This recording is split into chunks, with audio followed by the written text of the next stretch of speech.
that taken together with a reason why people believe, desperate to believe, together with the fact that you don't need actually a God, in a sense amounts to an argument against the existence of God.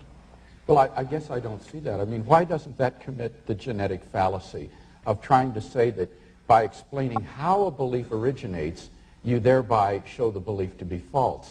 Even if it were true that belief in the existence of God were the product of fear and anxiety and so forth, which I don't for a minute admit, but even if it were, that's simply a genetic fallacy to say that because that's the way the belief originates, that therefore the belief is false. But that's only one half of the argument. I'm not saying that that alone is adequate, and I'm not saying that the fact that science can account for everything, it alone is also adequate. But taken together, the fact that science is omnipotent, and the fact that I can understand why people like you desperately want to believe in God, that is an argument against the existence of God. But two fallacious arguments put together don't make a sound argument, right? They are, but do you deny that science cannot account for everything?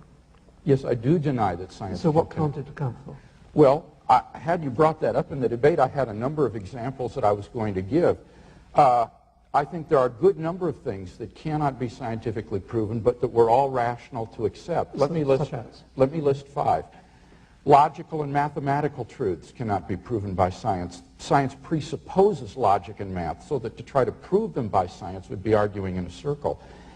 Metaphysical truths, like there are other minds other than my own, or that the external world is real, or that the past was not created 5 minutes ago with an appearance of age, are rational beliefs that cannot be scientifically proven. Ethical beliefs about statements of value are not accessible by the scientific method. You can't show by science whether the Nazi scientists in the camps did anything evil as opposed to the scientists in Western democracies. Aesthetic judgments, number 4, cannot be accessed by the scientific method because the beautiful, like the good, cannot be scientifically proven. And finally, most remarkably, would be science itself. Science cannot be justified by the scientific method. Science is permeated with unprovable assumptions. For example, in the special theory of relativity, the whole theory hinges on the assumption that the speed of light is constant in a one-way direction between any 2 points A and B. But that strictly cannot be proven. We simply have to assume that in order to hold to the theory. But you're missing the whole... So put that in your pipe and smoke it. Yeah, okay. Yeah. So none of these beliefs can be scientifically proven, and yet they are accepted by all of us, and we're rational.